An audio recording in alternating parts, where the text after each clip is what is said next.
Hello दोस्तों, मैं JK set L S set NTA UGC net series का एक और वीडियो लेकर आया हूं। दोस्तों, आज जो हमारा टॉपिक है वो है ब्लूम्स टैक्सोनॉमी।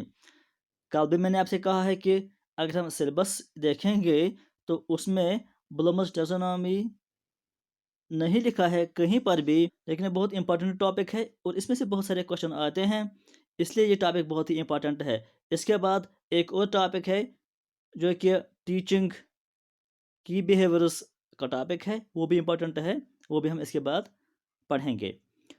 तो दोस्तों, इससे पहले जो मैंने टॉपिक्स डिस्कस किए हैं, अगर आपने वो नहीं देखे हैं तो आप प्ले लिस्ट में जाइए। प्ले लिस्ट में आपको JK सेट LS सेट के नाम का एक लिस्ट मिलेगा, उसमें आपको वो सारे वीडियोस मिल जाएंगे। तो आइए अब हम आज का ये वीडियो शुरू करते हैं। आज जो हमारा टॉपिक है ब्लूम्स टैक्सोनॉमी। अगर हम बात करेंगे कि टैक्सोनॉमी का मतलब क्या है, जो ये वर्ड है टैक्सोनॉमी, टैक्सोनॉमी का डिक्शनरी जो वर्ड है उसका मतलब है क्लासिफिकेशन। क्लासिफिकेशन मतलब जब हम किसी चीज़ को क्लासिफाई करते हैं, यानी सॉर्टिंग करते हैं अलग अलग तरीक़ों से, तो उसको बोलते हैं टैक्सोनॉमी। तो ब्लूम्स टैक्सोनॉमी क्या है, ये हमें देखना है। दोस्तों, यहाँ पर मैंने कुछ वर्ड्स हाईलाइट किए हैं, ये बहुत ही इंपॉर्टेंट है, आपको याद रखने हैं। दोस्तों, 1956 में बेंजामिन ब्लूम, एक एजुकेशनिस्ट या साइकोलॉजिस्ट, उसका नाम है बेंजामिन ब्लूम, और उसके साथ कुछ और साथी भी थे। एक का नाम है मैक्स एंजल हार्ट, दूसरा है एडवर्ड फ्यूरिस्ट, तीसरा है वाल्टर हिल और चौथा है डेविड क्रैथवॉल। इन्होंने मिलकर एक रिसर्च पेपर पब्लिश किया है। वो एजुकेशनल गोल्स पर एक रिसर्च पेपर था, और उस पेपर का जो नाम था वो था taxonomy of educational objectives. Taxonomy of educational objectives. Taxonomy का मैंने आपको अभी माने बताया कि टैक्सोनॉमी का मतलब है कि क्लासिफिकेशन। तो इस लिहाज से इसका मतलब ये हुआ कि जो एजुकेशनल ऑब्जेक्टिव्स है, एजुकेशन के जो मकसद हैं, उसके जो एम्स होते हैं, उनका टैक्सोनॉमी यानी उनकी क्लासिफिकेशन है, किस तरह के ऑब्जेक्टिव्स होते हैं जब कोई टीचर कोई टीचिंग प्रोवाइड करता है या लर्नर्स लर्निंग हासिल कर रहे हैं, तो उसमें क्या है क्लासिफिकेशन, यानी किस तरह के ऑब्जेक्टिव्स उनको होते हैं, यानी क्या क्या वो उस एजुकेशन में हासिल करते हैं, किस लेवल के एजुकेशन वो हासिल करते हैं। ये उस पर उन्होंने पेपर पब्लिश किया है। और इसका जो मेन मेन जो इसमें कंट्रीब्यूटर था वो था बेंजामिन ब्लूम, और इस लिहाज से उसको जो ये रिसर्च पेपर है ये मशहूर हो गया इसी के नाम से। और इसका नाम जो है शॉर्ट में इसको बोलते हैं अब ब्लूम्स टैक्सोनॉमी। ब्लूम्स टैक्सोनॉमी में तो ये इसमें मेन चीज़ याद रखना है कि ब्लूम्स टैक्सोनॉमी किसने दिया है। मेन इसमें जो कंट्रीब्यूटर था वो था बेंजामिन ब्लूम। तो हम आगे चलते हैं। जो ये ब्लूम्स टैक्सोनॉमी है, इसमें उन्होंने 6 कैटेगरीज दी हैं, यानी 6 कैटेगरीज इसमें उन्होंने दी हैं। यानी एजुकेशन ऑब्जेक्टिव्स जो होते हैं उनको उन्होंने 6 कैटेगरीज में डिवाइड किया है, उसी को हम कहते हैं टैक्सोनॉमी। क्लासिफिकेशन उन्होंने की है उन ऑब्जेक्टिव्स को। 6 तरह के ऑब्जेक्टिव्स होते हैं, यानी 6 लेवल्स की एजुकेशन होती है, उसको नाम उन्होंने दिया ब्लूम्स टैक्सोनॉमी। अब ये 6 चीज़ें क्या है, 6 लेवल्स आप कहेंगे, 6 स्टेजेस आप कहेंगे, वो क्या हैं। एक है नॉलेज, दूसरा है कॉम्प्रिहेंशन, तीसरा है एप्लीकेशन, एनालिसिस, सिंथेसिस एंड इवाल्वेशन। ये 6 आ गए। दोस्तों, इसमें से जब भी क्वेश्चन आता है तो इन्हीं पर आता है। ये सीक्वेंस वाइज हैं, यानी पहला हमेशा नॉलेज है, फिर दूसरा है कॉम्प्रिहेंशन, फिर एप्लीकेशन, एनालिसिस, सिंथेसिस, इवाल्वेशन, यानी ये सीक्वेंस वाइज हैं। क्वेश्चन में आता है कि आप बताइए ब्लूम्स टैक्सोनॉमी में पहले 2 या पहले 3 कौन से स्टेजेस हैं, तो ये 3 आंसर हो गया। कभी क्वेश्चन आता है कि ब्लूम्स टैक्सोनॉमी में टॉप 3 लेवल्स क्या क्या हैं, तो हो गया एनालिसिस, सिंथेसिस एंड इवैल्यूएशन, यानी ऐसे ही क्वेश्चन आता है इसमें। या कभी कभी ये सारे भी आते हैं, वहाँ पर और वहाँ वो कहते हैं कि इनको आप सॉर्टिंग कीजिए, यानी इनको आप सीक्वेंस वाइज अरेंज कीजिए। ऐसा भी क्वेश्चन आता है। जब हम क्वेश्चंस पेपर डिस्कस करेंगे या इंपॉर्टेंट ऑब्जेक्टिव्स लाएंगे तो उसमें आप वो देख लोगे कि क्या क्या क्वेश्चन आता है और किस तरह के क्वेश्चंस आते हैं, तो वो हम बाद में पढ़ेंगे। पहला मैं चाहता हूँ कि कुछ सिलेबस हम कवर कर देंगे। तो ये आपको, जिसको बोलते हैं कि टिप ऑफ द टंग, ये 6 नाम आपको याद रखने हैं। नॉलेज पहला होता है, कॉम्प्रहेंशन दूसरा होता है, एप्लीकेशन तीसरा, एनालिसिस, सिंथेसिस और इवैल्यूएशन, ये आप याद रखिए। इनको हम अलग अलग अभी डिस्कस करेंगे। पहले इसमें आता है नॉलेज। नॉलेज का मतलब यह है कि जो पहला स्टेज हम बोलेंगे एजुकेशन में या लर्निंग में या टीचिंग में, पहला स्टेज जो होता है वो होता है नॉलेज। नॉलेज मतलब जब एक टीचर अपने लर्नर्स को टीचिंग प्रोवाइड करता है तो वो होता है सिंपली नॉलेज। यानी वो स्टेज, उस स्टेज को हम बोलते हैं नॉलेज। फॉर एग्जांपल कि अगर कोई स्टूडेंट कोई टॉपिक पढ़ रहा है या कोई चीज़ सीखने की कोशिश कर रहा है, यानी वो नोट्स पढ़ रहा है या लेक्चर सुन रहा है, तो वो उसको याद रखता है, यानी रिकॉल करता है कि involves the recall of specific या एंड यूनिवर्सल्स। यानी जो भी चीज़ वो पढ़ता है उसको वो रिकॉल करता है, यानी उसको वो रिमेंबर करने की कोशिश करता है, यानी याद रखने की कोशिश करता है। The recall of methods, method वो रिकॉल करता है, प्रोसेस वो रिकॉल करता है, या पैटर्न वो रिकॉल करता है, स्ट्रक्चर या सेटिंग वो रिकॉल करता है। ये आता है पहली स्टेज में, यानी इसको हम बोलते हैं नॉलेज। इसको दूसरे वर्ड्स में ये भी कहते हैं कि रिमेंबर। ये हम आगे पढ़ेंगे कि जब इसमें चेंजेस आ गई थी ब्लूम्स टैक्सोनॉमी में 2001 में, उस वक्त उन्होंने इसको चेंज किया था। उस वक्त उन्होंने इसका नाम रखा था रिमेंबर। वो हम आगे पढ़ेंगे।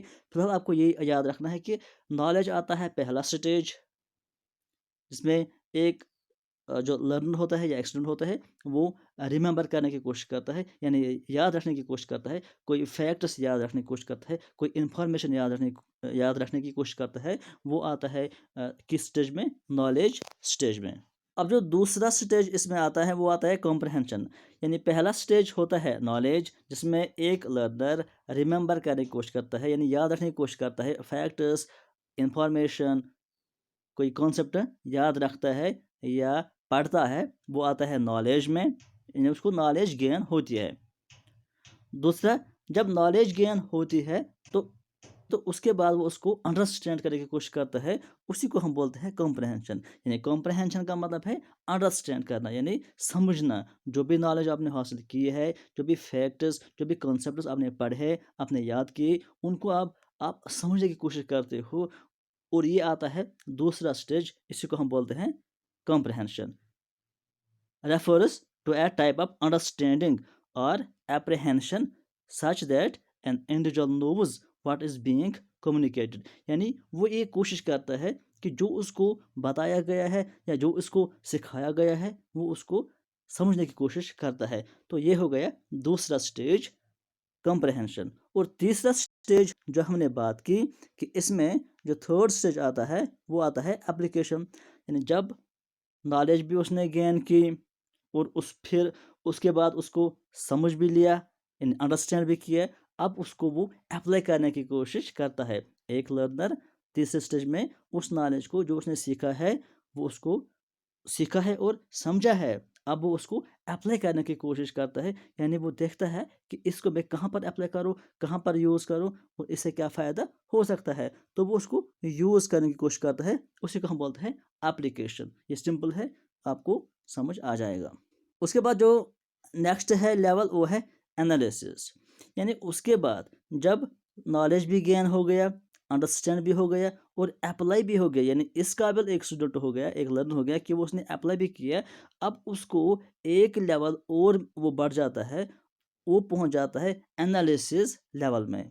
एनालिसिस का मतलब है, अगर हम वर्ड एनालिसिस को देखेंगे डिक्शनरी माने, वो होता है कि पार्ट्स में ब्रेक डाउन करना। यानी वो उस नॉलेज को, उस लर्निंग को जो उसने सीखा है वो उसको पार्ट्स में डिवाइड करके अलग अलग पार्ट्स को सीखने की कोशिश करता है और उनको, उनकी रिलेशन देखने की कोशिश करता है।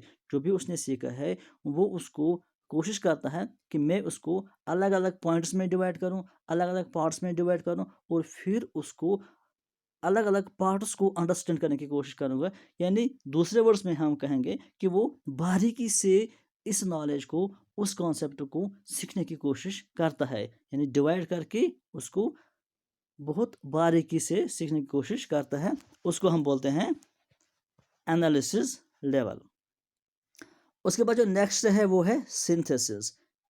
यानी जब उसने ब्रेक डाउन करके अलग अलग चीज़ों को अलग अलग सीखने की कोशिश की है, वो एक और लेवल में पहुंच जाता है जब वो उसको सिंथेसिस करता है। सिंथेसिस का मतलब कि जो चीज़ उसने सीखी है और फिर उसको उसने पार्ट्स में डिवाइड कर दिया है और हर एक पार्ट्स को अलग अलग समझने की कोशिश की है। अब वो उन पार्ट्स को जोड़ के सीख रहा है। यानी वो जो उसने पहले डिवाइड किया था, अब वो उसको 2 चीज़ों को या 3 चीज़ों को मिलाकर ये देखने की कोशिश करता है, या इन अदर वर्ड्स हम कहेंगे कि वो उसको रिसर्च भी करता है। यानी वो देखता है कि अगर हम इन दोनों को मिलाएँगे तो क्या बनता है? अगर हम इन दोनों को मिलाएँगे तो इससे क्या नॉलेज हासिल होती है? इससे कौन-सा प्रोडक्ट बनता है? यानी वो और ज़्यादा बारीकी से इसको समझने की कोशिश करता है।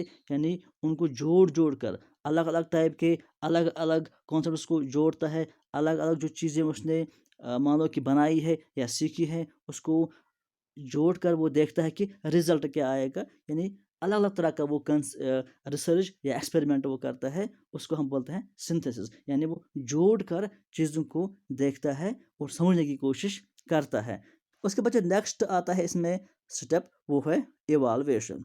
यानी जब ये सारे लेवल उसने पार किए हैं, अब जो वो जिस लेवल में पहुँचता है उसको बोलते हैं इवैल्यूएशन। इवैल्यूएशन का मतलब है कि एग्ज़ामिनेशन करना या जजिंग करना, यानी फैसला सुनाना या जजमेंट करना, उसको बोलते हैं इवैल्यूएशन। यानी वो जजमेंट करता है, यानी जो भी उसने सीखा है, कॉन्सेप्ट सीखा है, फिर अप्लाई भी किया है और उसके बाद अलग पार्ट्स में डिवाइड करके उसको और बारीकी सीखा है। उसके बाद उनको जोड़कर सीखा है, डिफरेंट पार्ट्स को मिलाकर क्या बनता है वो सीखा है। उसके बाद वो उसको इवैल्यूएशन करता है, यानी जो उसने अब तक सीखा है, जो उसने अब तक किया है, उसका रिज़ल्ट क्या आया है, उसका फ़ायदा क्या मिला है और इसका जो मेन पर्पस है या मेन मकसद है वो क्या है और हम इसको किस में अब इस्तेमाल कर सकते हैं, और ये वो सीखता है।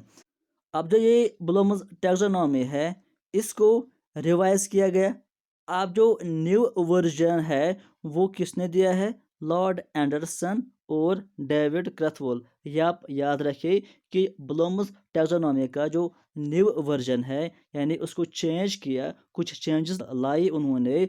तो किसने लाई हैं वो चेंजेस? लॉर्ड एंडरसन और डेविड क्रथवोल। और उन्होंने ये चेंजेस कब लाई है? उन्होंने ये चेंजेस लाई है 2001 में। 2001 में उन्होंने इसको नए से पब्लिश किया है और कुछ चेंजेस लाए हैं। और वो क्या चेंजेस हैं वो यहाँ पर मैंने इस फिगर में आपको आपके सामने लाया है। उन्होंने जो पहला दिया है, उन्होंने कहा इसको रिमेंबर। अभी हमने पढ़ा कि पहला जो ब्लूम्स टैक्सोनॉमी था, जो ओरिजिनल वर्जन था, उसमें क्या था? पहला नॉलेज। और उन्होंने इसका नाम चेंज करके दिया है रिमेंबर। यानी पहले स्टेज में एक लर्नर रिमेंबर करता है, यानी याद रखने की कोशिश करता है। यहाँ पर थोड़ा सा इसको इलाबरेट भी किया हुआ है कि recall facts and basic concepts. यानी वो रिकॉल करता है, उनको याद करता है, जो फैक्ट्स होते हैं या बेसिक कॉन्सेप्ट्स होते हैं उनको वो याद करता है। ये आता है रिमेंबर। फिर जो दूसरा स्टेज होता है उसमें वो अंडरस्टैंड करता है, यानी वो समझने की कोशिश करता है। पहले भी हमने कहा एक्सप्लेन आइडियाज़ और कॉन्सेप्ट्स, उनको एक्सप्लेन करने की कोशिश करता है, उनको समझने की कोशिश करता है। क्लासीफाई, डिस्क्राइब, डिस्कस, एक्सप्लेन, ये सारी चीज़ें इसमें अंडरस्टैंड में आता है। और जो थर्ड स्टेज इसमें आता है वो होता है अप्लाई। जैसे पहले हमने कहा कि वो इसको यूज़ करते हैं, तो आ गया अप्लाई, यानी use information in new situations. जो उसने सीखा है वो अब नए नए सिचुएशन में इसको यूज़ करने की कोशिश करता है, वहाँ से रिजल्ट निकालने की कोशिश करता है। उसके बाद जो नेक्स्ट लेवल आता है वो आता है एनालाइज। एनालाइज का मतलब क्या है? कि draw connections among ideas. Analyse का मतलब ये है कि जो पहले स्टेज में आया था एनालिसिस, यहाँ पर आया वो एनालाइजिंग। यानी उनको पार्ट्स में डिवाइड करता है और पार्ट्स में डिवाइड करने के बाद उनको समझने की कोशिश करता है। यहाँ पर देखिए differentiate, organise, relate, compare, contrast, distinguish, यानी ये सारी चीज़ें अलग अलग डिवाइड करके वो समझने की कोशिश करता है। उसके बाद है इवालुएट। इवालुएट का मतलब जो पहले आया था ओरिजिनल में आया था ये इवालुएशन, यहाँ पर आया है इवालुएटिंग। तो इवालुएट में क्या होता है कि जज करता है, जस्टिफाई, एस्टैंड और डिसीजन, यानी कोई फैसला सुनाता है, कोई डिसीजन करता है। उसके बाद क्रिएट, यानी जब वो हाईएस्ट लेवल पर पहुंचता है तब वो कोई चीज़ क्रिएट करता है, कोई नई चीज़ बना लेता है, कोई नई चीज़ वजूद में लाता है, यानी प्रोड्यूस न्यू और ओरिजिनल वर्क। या तो वो न्यू वर्क करता है या ओरिजिनल वर्क को चेंज करके नए से डिज़ाइन करता है, असेंबल करता है या कंस्ट्रक्ट करता है। ये सारी चीज़ें इसमें आती हैं। नीचे यहाँ पर दिया हुआ है कि ये जो न्यू वर्जन है इसको आपको याद रखना क्या है कि ये जो न्यू वर्जन है इसमें पहला जो आता है रिमेंबरिंग, जिसको मैंने वहाँ पर शार्ट लिखा था रिमेंबर, लेकिन एक्चुअल पूरा वर्ड जो है वो है रिमेंबरिंग। दूसरा है अंडरस्टैंडिंग, तीसरा है अप्लाइंग, फिर है एनालाइजिंग, फिर है इवालुएटिंग और फिर है क्रिएटिंग। ये चीज़ें आपको याद रखनी है, ये आता है न्यू वर्जन में। आपको टिप ऑफ द टंग ये 6 नाम याद रखने हैं। जो ओरिजिनल ब्लूम्स टैक्सोनॉमी है उनके 6 नाम भी आपको याद रखने हैं, 6 स्टेज आपको याद रखने हैं सीक्वेंस वाइज। और जो रिवाइज्ड वर्जन है इसके भी 6 स्टेजेस आपको टिप ऑफ द टंग याद रखने हैं और सीक्वेंस वाइज याद रखने हैं, क्योंकि वहाँ पर आता है क्वेश्चन ऐसा भी कि जो रिवाइज्ड ब्लूम्स टैक्सोनॉमी उसका हाईएस्ट स्टेज क्या है। वहाँ पर आपको 3-4 ऑप्शन देते हैं तो उसका आंसर आ जाएगा क्रिएटिंग। आपको ऐसा क्वेश्चन आएगा कि जो रिवाइज्ड ब्लूम्स टैक्सोनॉमी है उसके पहले 2 स्टेजेस क्या क्या हैं, वो आपको एक ऑप्शन देंगे रिमेंबरिंग, एक ऑप्शन देंगे नॉलेज। आप समझ लेंगे कि शायद ये सेम है, लेकिन आपको अगर याद होगा टिप ऑफ द टंग तो आप टिक करेंगे रिमेंबरिंग और अंडरस्टैंडिंग को। तो ये आपको याद रखना है कि आई होप कि इतना आपको समझ में आया होगा। अगर कहीं पर कोई कन्फ्यूजन है या कुछ पूछना है तो कमेंट सेक्शन में मुझे ज़रूर बताइए, या अगर कुछ भी नहीं पूछना है तो तब भी कमेंट कीजिए। और उसके बाद जो नेक्स्ट टॉपिक और अहम टॉपिक है, पहले ही मैंने कहा, वो है की बिहेवियर्स एंड हेल्पिंग बिहेवियर्स, किसके लिए, फॉर इफेक्टिव टीचिंग। ये अगले वीडियो में आएगा और ये इस यूनिट का लास्ट टॉपिक होगा। उसके बाद हम पढ़ेंगे दूसरा यूनिट जो कि रिसर्च एप्टीट्यूड है। तो दोस्तों आज के लिए फ़िलहाल इतना ही। Thank you.